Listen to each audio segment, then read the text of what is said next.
Thank you for downloading this podcast from The Reedy Clubby Show on Talk Radio 702 and 567 Cape Talk. For more, please go to 702.co.za or capetalk.co.za. Talk Radio 702 and 567 Cape Talk. The Naked Scientist. Chris, good morning.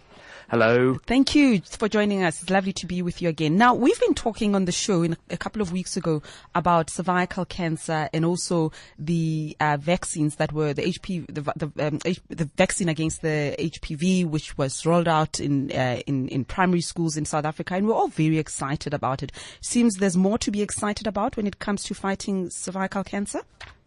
Well, actually, all cancers, Reedy, because the field of immunotherapy, this is using the immune system to attack tumours, is really moving on now. And I was just talking to a researcher at the University of Cambridge yesterday, where I work, and he has a history in looking at this kind of thing. And scientists are getting really close now to understanding how to get the immune system to selectively attack cancer cells in the body, because this has been a really big problem with cancer. Why in the past did our immune response ignore cancer cells and allow cancers to grow? And what researchers are now discovering are various ways of manipulating the immune system so that the tumour cells can be recognised as foreign.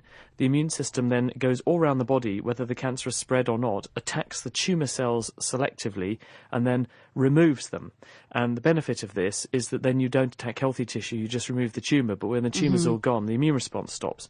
And they're getting very close now to being able to do this quite effectively in a number of different disorders. The stumbling block has been that there's various ways that the cancer recruits other cells into it, which are not cancerous cells, but they have an immune dampening effect. They switch off the immune response, and discovering how that works was something that held things up for a while, but it's definitely looking very encouraging now. Very, very encouraging indeed. All right, our lines are open for you on 021 446 0567 011 883 0702. We are taking your SMSs as well on 31702 and 31567. But just a follow-up question on that, Chris. When therapies like immunotherapy work, how long does it take for them to be rolled out from the point where they are deemed to be successful to them becoming mainstream? What is that process? Oh, that's a very good question, and you've made a very important point, which is that the pharmaceutical companies have a sort of 10-year trajectory with these sorts of things. They estimate that it takes them about 10 years and 10 billion, and that's usually US dollars, to go from a test tube with a chemical in it to a therapy that's usually being rolled out routinely and safely in patients, because of all the clinical trials that are necessary to prove that the compound is safe, to prove that the compound works, and then also to optimize the compound, identify what the side effects are, and find out who it's best to use it on. So it does take a long while, but that's because of safety, because the kinds of agents that people are now beginning to develop, they're very bespoke, they are very powerful, and they can have a very strong impact on how the immune system works. And if you mess this up, then there could be serious side effects. So it's very important to be cautious with these things. But with diseases like cancers that don't hang around, sometimes you have to move quickly. And I've seen some of the papers that have been published, and there was a gentleman who was given just literally weeks to live, and he had disseminated melanoma, a kind of cancer that arises in the skin. And doctors tried this approach on him, and within 6 weeks they couldn't detect any cancer cells in his body. All right, our lines are open for you. What do you want to ask? Is it Robert in Somerset West? Good morning. Good morning. Yes. I want to know, using naphthalene marbles in cupboards against fish moths, is it carcinogenic? Is it safe to use them? Hello, Robert. As far as we know, naphthalene isn't going to cause you to get cancer at the sorts of doses that we put it in mothballs and things, so you should be okay.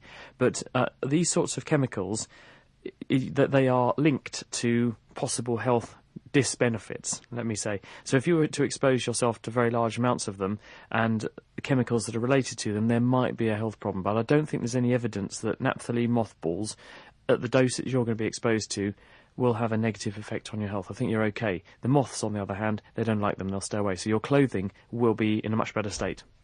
Okay, Leslie in Pretoria East. Good morning. Yeah, hi, Chris. I want to know, how do you find out what is the real colour of a chameleon?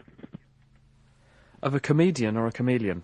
Chameleon. Chameleon. I also Sorry, heard I was comedian. I was being a comedian, so I wasn't being rude. Well, the way that chameleons actually have a colour, because if you look at a chameleon, someone phoned me up once and said, "Well, chameleons change colour. What colour are they when they're dead?" And then someone else phoned in and said, "Well, my dead chameleon is brown." I don't think that was on an advanced state of decomposition. I think it was just that when it first died, it went brown. Chameleons actually make their colours using a very elegant system, which is replicated in a range of different bits of nature. They have these systems called chromatophores. If you look in their skin, you see that there are several layers of these colour-giving cells, chromatophores. The top layer, well, in fact, there's about 4 of them. What they have in them are cells, and in the cells are colour molecules, which are in tiny packets inside the cell called vesicles. And the cells, these chromatophores, are wired up to both the hormones in the blood and also the chameleon's nervous system. When the chameleon wants to change colour, it sends nerve signals or hormone signals, either around the blood or down the nerve cell. The chromatophore sees those signals by using chemical receptors on its surface. This triggers the little packets of colour inside those individual chromatophores to discharge. So instead of the paint, if you like, all being sequestered in a paint pot, it's rather like you throwing the paint up the wall. It goes all over the cell, inside the cell, making that cell, that chromatophore, change colour. And because there are different layers of these chromatophores, there are red ones, the iridophores on the top, there are xanthophores underneath, which are yellow, there are guanine-containing blue ones at the bottom. All of those different colours mixed together in the same way that mixing different paint colours together gives you a specific colour, and by using different combinations of them, the chameleon will influence the colour it appears to be. And chameleons don't do this to blend into their environment. That's a myth. They actually do it as a signalling process. The reason they do it is to send other chameleons messages. So when they're calm and happy, they're a pale green colour. When they're feeling randy, then they put on a flush to impress the ladies. Whoa. And when they're feeling angry, they put on a very different flush to encourage other males to think, wow, this is a big guy, he looks angry, I'm going to stay away. Whoa, I have an aha moment. I'm not going to watch Nat Geo Wild with the same eyes again. It's a different prism now that I've learned what I've just learned. Chameleons, I'm watching this afternoon. I'm sure there'll be something on the programming lineup. Thanks for asking the question, Leslie. I'm so excited. Can you hear my voice, Thomas? Yeah? Let's take a break. Talk Radio 702 and 567 Cape Talk. The Naked Scientist. All right, our lines are open for you on 021 446 0567 011 883 0702. Peter in Sandringham, good morning. Good morning, Chris. Good morning, Rudy. How are you? We're fine. What's your question, Peter? Good. A question for Chris. How do they plant seedless fruit? Seedless fruit. Hi, Peter. Yeah, it seems a good question, doesn't it? Because you have these grapes and you think, well, there are no pips in here, so where did the plant that made these come from? Same with bananas. The bananas don't have any seeds in them, so how do bananas reproduce? And the answer is they're, for the most part, all clones. In other words, you go to the plant, you take a cutting from the plant, and you grow a new plant.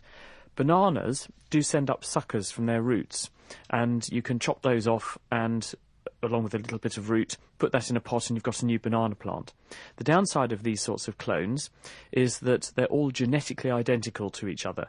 And the problem with that is that if a pest comes along that can exploit a particular genetic vulnerability in those plants, it's a bit like computers, where if you've got an antivirus system with a vulnerability in it and a virus comes along that can exploit it, it can very quickly copy itself to every computer using that system. Same with the plants. We think that that's what caused the Irish potato famine in the 1800s, when hundreds, if not thousands, of people died in Ireland because a fungus turned up, which we've now identified actually from museum specimens. They know exactly what fungus it was, and this wiped out the potato crop because potatoes are the same. You just take a potato, bung it in the ground, and it produces a whole load more potatoes, but they're all genetically identical. It does turn out, though, that bananas do make a small number of seeds. About 1 in 7,000 banana plants produce bananas with some seeds. They're not very tasty, but they do have seeds that are fertile, and so researchers can use those to breed new varieties and then clone those to produce bananas that don't have seeds, so they're nice and tasty to eat. And at the moment, we are facing a threat towards our popular Cavendish banana. And this is because there is a fungus called Panama disease, which is attacking the banana plants, and so researchers are interested in trying to find new strains of banana which are more resistant to it. We've already lost one banana, a very small, sweet banana called the Gros Michel, which I think was wiped out by another fungal disease previously. Thank you very much, Peter. Thank you. Let's go to John. John in Durbanville. Good morning. Hi, morning, guys. I just wanted to find out if one burns wood or anything organic, he's left with ash, and as I understand it, that's carbon. Is that the end of the process, or could you actually burn carbon, or is carbon non-flammable? Hi, John. Actually, in ash there will be a little bit of carbon, but on the whole, there's mainly just the inorganic chemicals that were in the wood left behind. There'll be a lot of sodium, there'll be a lot of potassium, hence the name potash. There'll be some phosphorus in there in the form of phosphates. There'll be some other chemicals, including some sulfur and some nitrates, silica, bit of aluminium. So ash is mainly all salt. And the reason there's very little carbon left is that every time you have a nice braai or barbecue, you're using charcoal. When someone's made charcoal, all they've done is to take wood and burn the wood in a low oxygen condition, and all of the volatile chemicals come out and get burned off, but it leaves behind the carbon. And so when you light charcoal, you are lighting almost pure carbon. The carbon reacts with oxygen in the air, so C carbon plus O2 from oxygen in the air goes to CO2, carbon dioxide, and that goes up the chimney or out of your braai. So as a result, ash contains very little carbon, except in the parts of the ash where it was so far under the ash that the oxygen couldn't get to oxidise that carbon. Okay, that's John in Durbanville. Is then okay? That's not another John. Mxolisi. Is it Mxolisi in Arcadia? Good morning. Morning, Reddy. I just recently found out that I had Indian ancestry in me. So I wanted to find out, how would I go about tracing that ancestry? Where do I go, and what's the procedure? What's the process? And I understand you asked my producers, can you trace your ancestry through science, apart from the normal research of doing... Without actually tracking down the people, is it possible to go and have my blood tested somewhere? I understand what you're asking. Chris?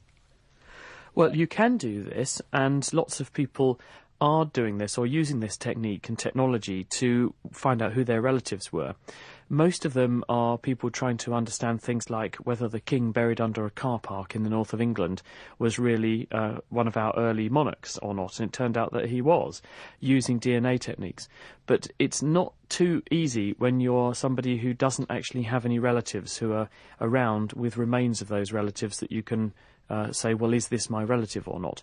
What you can do, though, is to have a look at what genes you carry, and there are quite good population-based analyses now which will look at what genes are carried by what sorts of populations, because we know that when in the early days of sort of human migrations and populations not being that mobile once they settled in an area and then migrated later, we know that certain genes are concentrated in those populations.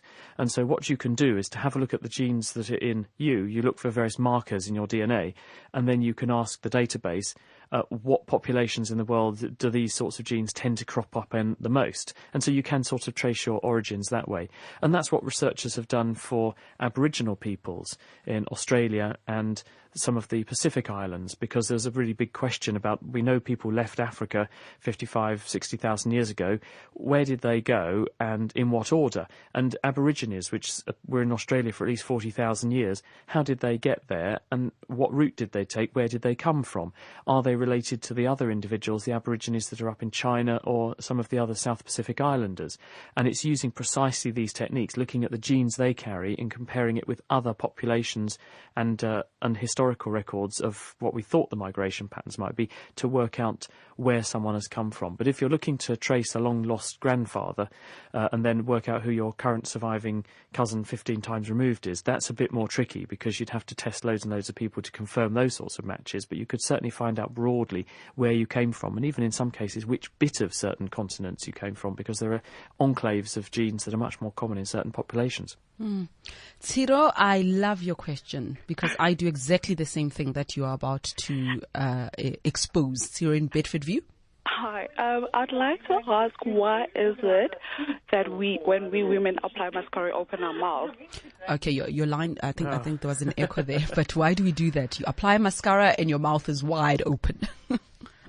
I don't know, because I don't often apply mascara. Is this true? Do women do this? Yeah. Everybody's nodding. Angelita is nodding. Nolwazi's nodding. I'm nodding. That's exactly what happens. You apply mascara. Wow. It's almost a balance thing. Like somehow it helps you not poke your eye. I don't know why.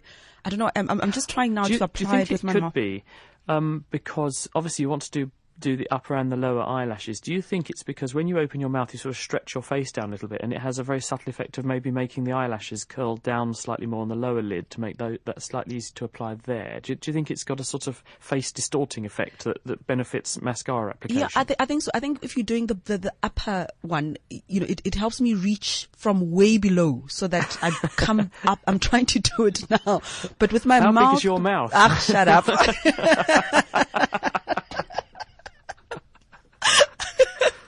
How many times do I have to say that to one of my colleagues today? I said it to John Robbie and now to Chris. Never ever. Let's go to Ruth in Rivonia. Hi there, Ruth. We know that different lengths of electromagnetic waves cause different degrees of harm to human tissue. And the latest one that's being talked about is electrosmog from photovoltaic panels.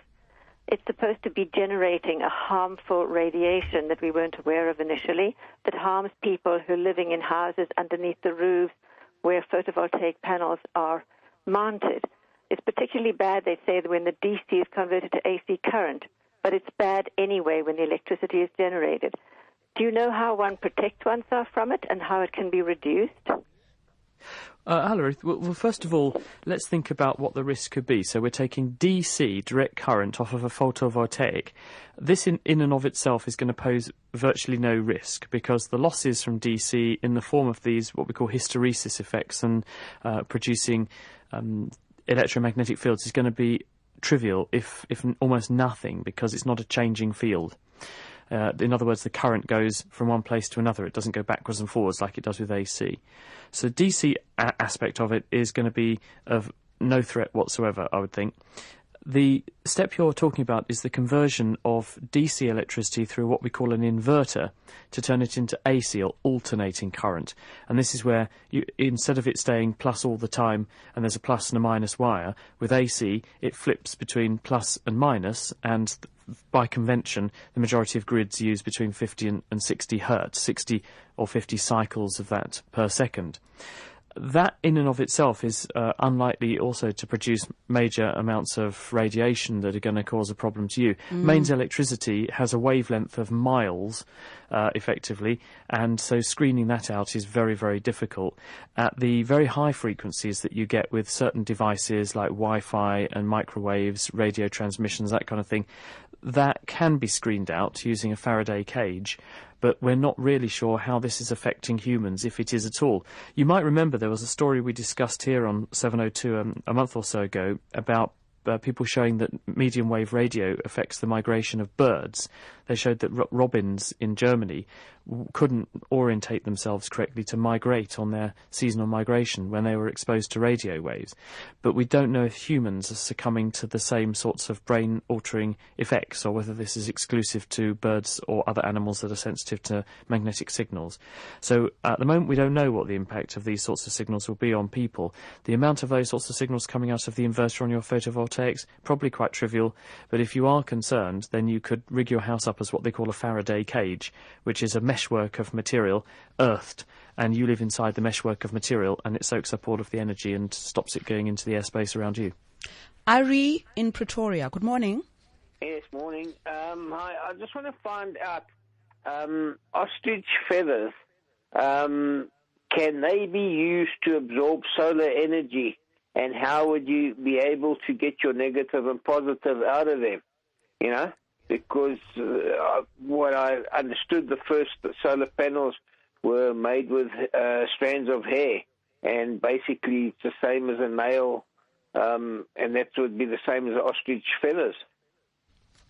I haven't come across the use of ostrich feathers as a means of generating electricity. Was it electricity you were referring to, or heat? Electricity, to turn. Basically, what I want to try and do is, if that's the case, is to take ostrich feathers and try and use these Coca-Cola bottles, these 2-liter plastic bottles, and try and work it in there and absorb the energy that's in there to bring out the electricity in there. I haven't come across anyone trying to do that, to be frank.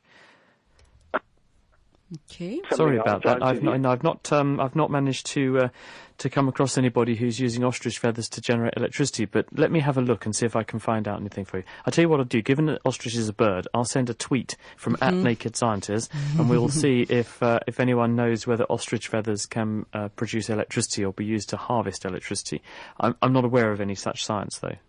I have a tweet here and an SMS. The one tweet asks, why do people stutter? What causes stuttering? But Neil wants to know, have there been any advances in helping with stuttering in speech? We don't know exactly why people stutter, but we think it's something to do with the feedback loop inside the brain.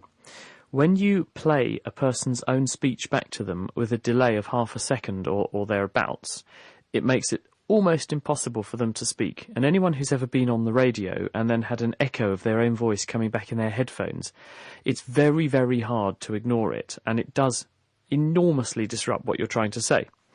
And so one theory is that when people have a stammer or a stutter, the brain's own internal feedback system, which should be blanking out the presentation of what they're saying into the brain to stop it disturbing you, because you effectively are listening to yourself after you've said what you had wanted to say, and you're already thinking of what you're going to say next. So if you hear what you said before coming back at the wrong time, it could put you off. That system in some people may not work optimally, and so there's feedback into your speech generation circuit, and this disrupts your ability to concentrate not on what you're trying to say now, but what you are trying to say next, and this is what causes the failure of the speech to initiate each time. That's one theory. We do know, and in support of that theory, that if you play white or pink noise, in other words, hissy noises, to drown out a person's own speech and stop them attending to it, so that you tell them, just read something from a book or just say something, and you can't let them hear what they're saying, that seems to work. And so it does appear to add credence to this theory that it's in some way your own speech feeding back with a delay onto your speech circuit and stopping you initiating what you're going to say next. There are some techniques to help people to overcome the problem, and they are quite successful, because what they effectively do is stop people concentrating on the fact that they're stammering, because often it's a bit like if you think, I'm going to fall over, I mustn't fall over, the first thing you do is then panic because you think you're going to fall over and you trip. It's the same with speech. You think, I want to not stammer, and so I will concentrate on not stammering, but then you're so worried about not stammering that it makes you stammer. And these sort of distraction techniques and breathing techniques that help people to just focus on getting the words out without concentrating on what is or isn't going wrong can be enormously helpful to some people. We've run out of time. Lerato in Marshalltown, I'm very sorry we couldn't take your question, but what we'll do is take your number and see if you can be our first caller next week. Chris, have a lovely day. Oh, you too, Reedy, and everyone. Thanks for your great questions. See you next week. Okay, awesome. Bye-bye.